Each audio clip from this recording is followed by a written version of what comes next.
I'm gonna paint with $1 brushes and $100 brushes. These actually aren't that bad. Oh my gosh, the worst financial decision I ever made. I will admit these are nice. Listen, we're gonna do some ASMR today. But these brushes you'll have for years. You only really need like 3 to 5. And by the end of this video, you'll be able to determine if there's a difference between $1 and $100 brushes. Newsflash, obviously there is, but maybe not how you think. Brushes come in all different shapes and sizes, and of course, different price points. I'm doing several oil paintings today, so I will be specifically comparing oil painting brushes. Duh. So let's talk about the cheaper brushes. I got this set for like 12 bucks on sale at some Hobby Lobby or Michael's. Artist Loft is the brand. 25 pieces. So that means each brush is well under $1. And immediately right off the bat, I could tell these are super cheap and, affordable brushes, but more cheap than affordable. These are sort of mimicking natural bristle hair. I wonder if these are natural, probably not. But then also we have seemingly some synthetic. These are a lot of brushes, so kind of a good deal for 12 bucks. A lot of variety. The quality is not great, but we shall see how they fend against, oh my gosh, the worst financial decision I ever made, and I did it for you guys. This set of 6 brushes was what, $635 or something, more with tax? Escoda? Crazy. Oil paint set in a wooden box. That means each brush is over $100. I would never, ever purchase this if it wasn't for this video. It's definitely nice as of now, the presentation. This is a nice box. Dun, dun, dun, dun. The big reveal. Oh, wow, so they look really nice. Let's zoom in here. These are the Reserva Kolinsky Barcelona. They are like engraved right here, you can see, which is so extra. You would never need that. No functionality here, just swag. Swag. Why are these so expensive? What is the point? But more importantly, what is the difference? So the main difference, obviously, besides the quality of the materials, like, the brass fittings or whatever this is, the wood, the shellac on these handles, is what the brush tips are made of, the actual material. This material, woo, these brushes are made out of sable hair. Sable hair brushes. They're made from the fine, soft hairs of the sable, a type of little weasel native to Siberia and parts of northern Asia. And the most prized hairs come specifically from the Kolinsky sable, which usually resides in the coldest regions of Siberia. These hairs are incredible. They are resilient, have natural spring, which is important for painting. They have high liquid retention, which watercolorists actually love and need for painting, and naturally form sharp, precise points, making them ideal for detailed and controlled painting. They're so expensive because sable is rare. It's a natural material that's super difficult to source,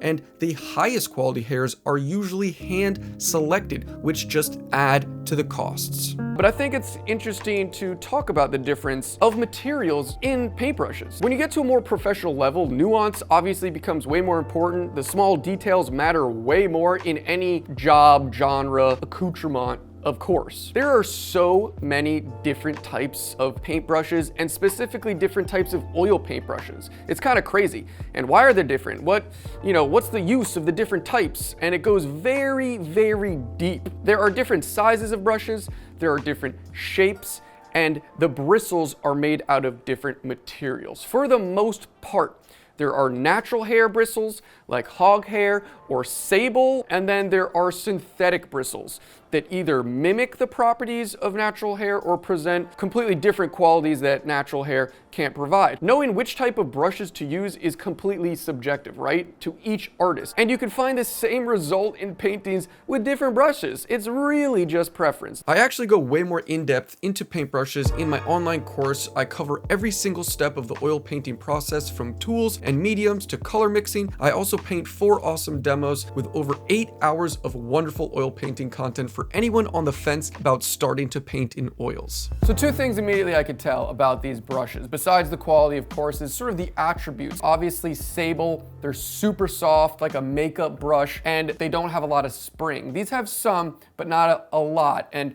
generally, oil painters, want a stiffer brush. They don't want it to just mush in because you can't move the paint around. Oil paint is generally very bold and heavier and creamier, and you need some sturdiness, which natural hair, hog hair bristles have a lot of sturdiness. Now, these bristles are horrible, and the cheap ones, I could tell that they're just gonna, they're just not great. Also, like, more than half of these, you can't hear it or see it, the whole frame are loose. Immediately annoying, and I could just feel it shaking, if that makes sense. The weird thing about these bristles and why they're not great quality is because there's not good shape to them. As in, like, if you load your brush up with quite a lot of paint, you can't make a very clean shape if I just wanted to make a perfect square. So let's try this $100 brush, and dang, it feels smooth. All of the bristles on this tip conform with each other. They create like one homogeneous shape, and they're all working together, if that makes sense. And this is just like absolutely vital when painting. Very crude example here, but I'm really excited to paint a still life tomorrow during my painting session. While everyone is painting an awesome live model, I will be huddled in the corner painting some avocados. It's very exciting because I get to paint with all the other wonderful artists that come to these Sunday sessions here at my studio. And, we're gonna paint this avocado, and I start this painting like I do a lot of paintings. Even though this video is about paintbrushes, the foundation of any sort of strong painting, at least in my process, often begins with the paint itself. And I'll typically spend time pre-mixing a general palette based on whatever I'm painting, the subject. And that same principle applies to building my art school. Even if I host incredible classes and bring people together through different fine art experiences, none of it matters if people don't know how to sign up or even find us, and that's where Squarespace comes in. I would be lost without Squarespace. It's where people can buy tickets to my nonprofit to come to art classes. Squarespace is the best website to build a website. They have award-winning templates, 24-hour customer service. I have links to all of my workshops, also landing pages for digital products I sell online. So Squarespace has so many amazing tools for e-commerce as well, whether you're an artist or a professional with a business, for portfolios or anything selling online. Squarespace has got your back. I've been so happy with my website for the past 2 years. So check it out. There's a free trial if you go to squarespace.com. And if you're ready to build a website and buy a domain, you could go to squarespace.com/slew for 10% off. If I wanted to break this in half, I 100% could do it. And crack! I did snap it. I was sort of testing the strength, and it cracked under less pressure than I thought. Not ideal. These brushes are horrible. I'm starting this left avocado with only the $1 brushes to compare.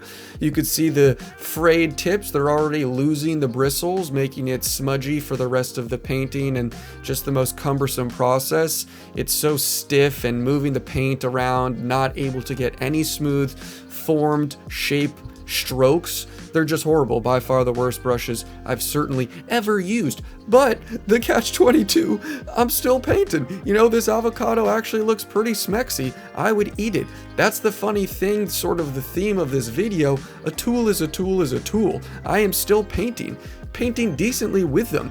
Are they the worst brushes I've ever used? Yes, by far, especially compared to the brushes I normally use, but I'm still able to paint. You know what I mean? So that's very interesting, and I'm glad I started with these, and it's very interesting.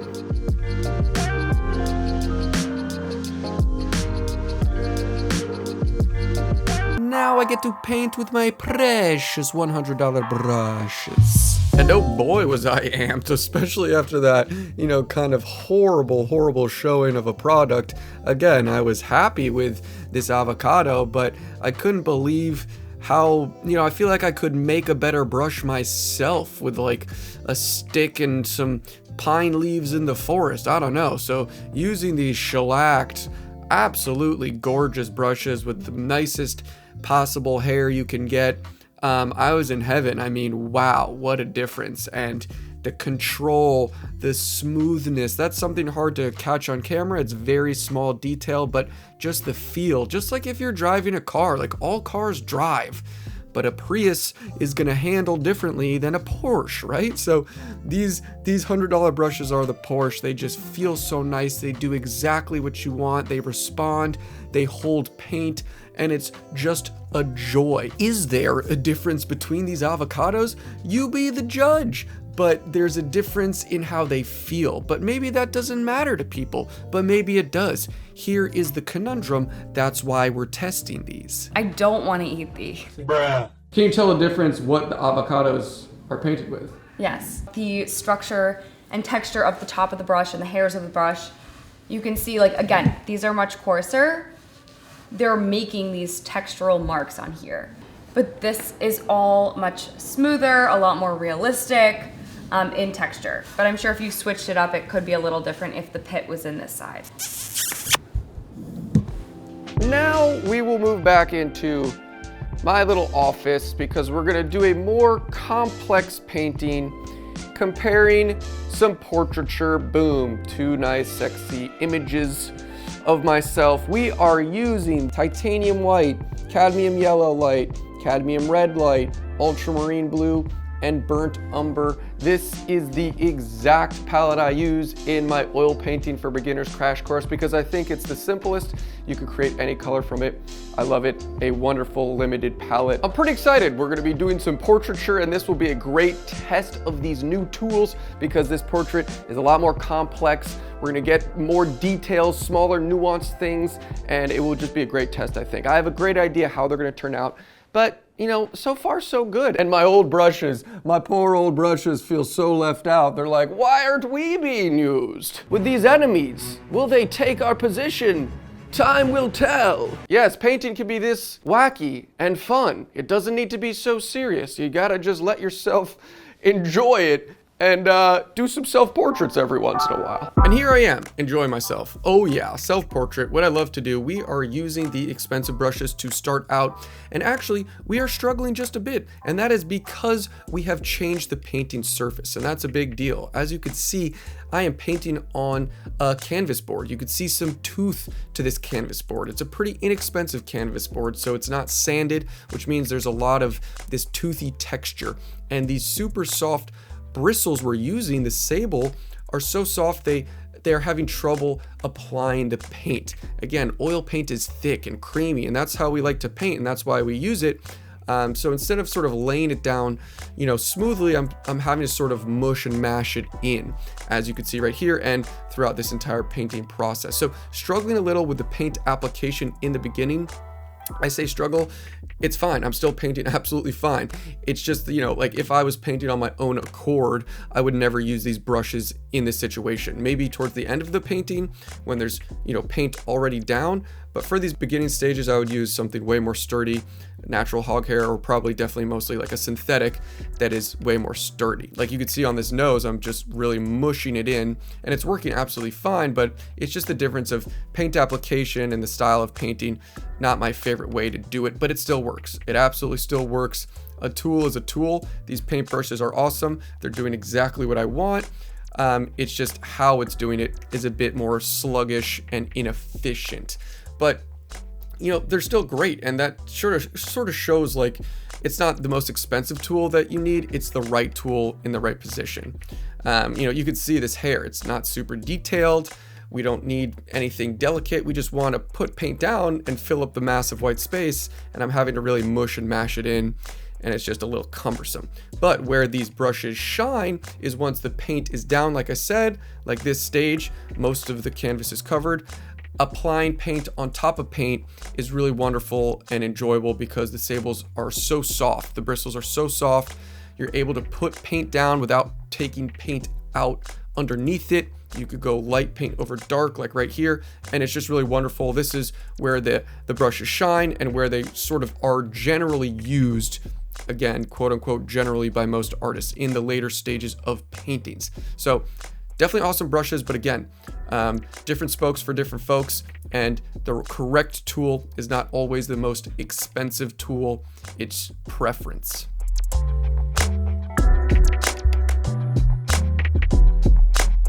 So moving to the inexpensive brushes, the cheapos, I did this back-to-back session, so I was primed, I was ready with my palette of paint, I had already mixed up, I was familiar with the values, and immediately it was such an unpleasant experience.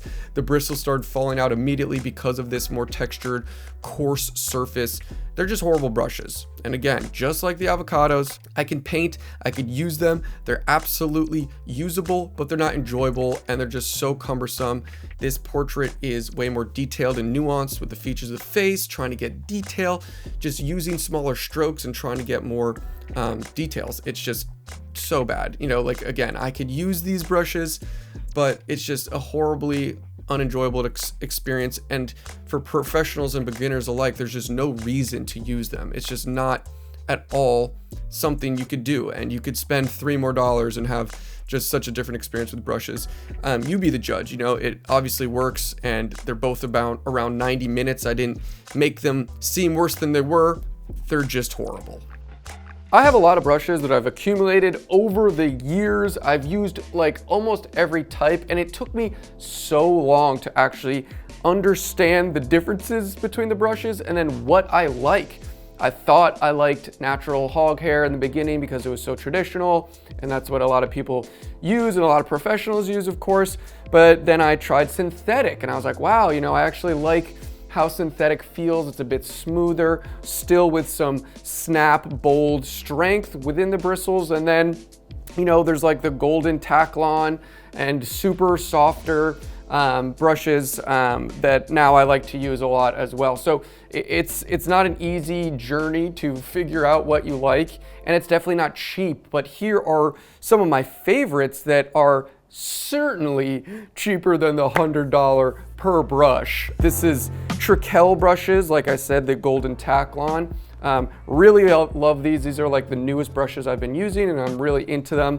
For so long, I've used in so many other oil painters the Utrecht with the colored band, and there's different colored bands, like there's this red one, you can see how used this is. And then similarly, there's the silver Bristolon, which is synthetic, and similar to those is the Aspen from Princeton. These are all synthetic actually, so I am sort of not on my natural bristle hair anymore. I have quite a few in here. These are also from Princeton. I have some natural from Silver. It's just not what I use. I mean, maybe if I'm doing some gigantic canvas, we'll use the natural hog hair, but I'm a synthetic guy, and there are so many, and you don't need to break the bank that are so great. So I just wanted to mention that before we talked about the $100 versus $1 brushes. So was the $100 brushes worth it? Absolutely not. It's an insane, almost gimmicky novelty that these are so expensive. Are they nice and high quality? Absolutely. They're extremely high quality. Holding them is a pleasure. It really feels so good. You wouldn't believe how much better holding the smooth shellac feels than this like almost splintery wood. But no way would I ever pay $100 per brush, $630 whatever dollars for this entire pack. It's also not the specific style of paintbrush I like. Again, I like synthetic that is a little more sturdy and has more spring. This is natural sable. So conversely, how were the $1 brushes? They were horrible. They're what you get for $1. Did they work? Was I able to use them? Absolutely. You know, that's the catch-22 here. They're tools. They do their job. They are paintbrushes. They're super low quality. Like these things, I just popped that off like with a little force. Didn't even sort of plan that. The bristles, the natural hair bristles are super, you know, they come out, they're not splayed, they don't maintain their shape. I would not want to paint with these. Even as a beginner, that's the thing. I wouldn't want to paint with these as a beginner because just spending a teensy bit more money, something like these over here, which I just talked about, which aren't that much more expensive. This Trekell brush maybe is like $6 or $8. And it could do more than half of the work of all of these, and you could have this for, you know, years. There's just such a difference between better quality brushes than like horrible brushes. So it worked perfectly fine. You saw the paintings. If I didn't paint these in front of you guys, I don't know if you would be able to tell which is which, honestly, right? Like me neither. They're pretty darn similar and you could do pretty much the same thing with both of these brushes, but there is a difference. And so that's just what I wanted to say. I'm all about using affordable materials because 90% of people don't know the difference, like especially paint. Oh my gosh, like, you know, gambling. These are two actually very strange colors here, radiant green and brilliant yellow. This is Old Holland, really expensive. This is probably twice as expensive as this in this smaller tube, but gambling is so great. People watching this, me, it would be impossible to tell the difference. And especially when it comes to high quality paint versus high quality paint brushes, this is something people ask me all the time. I'm always gonna say, spend a little more money on your brushes than your oil paint. I think brushes go way further. You know, if you want to get expensive paint and cheap brushes, I think that's the wrong call. I would go with the more affordable paint, which is still artist grade, great quality, and get the slightly nicer brushes. You only need like 3 or 5, like I said, that will last you years, and they are so close to the quality of the mega expensive. You're seeing marginal gains with the mega expensive, and it's just insane to spend $100 on them again. I would never, but you know, there's this happy medium. It's still priced fine. Obviously, if you want to get, you know, dozens of brushes that I've accumulated over years and years, it adds up in money. But you know, all of these brushes right here maybe would be $60, and this is all you would need for many years. I feel like a broken record and I'm saying the same things, but that's my 2 cents. We've come to the conclusion, we've figured it out, and what a joyful experience it was. And it reminded me that, you know, a good artist can do anything with anything, but a good artist, or an artist that, you know, works a lot and frequently, deserves the right tools and good quality tools. What do you think? Am I crazy? Do you disagree? Do you agree? Let me know what you think in the comments.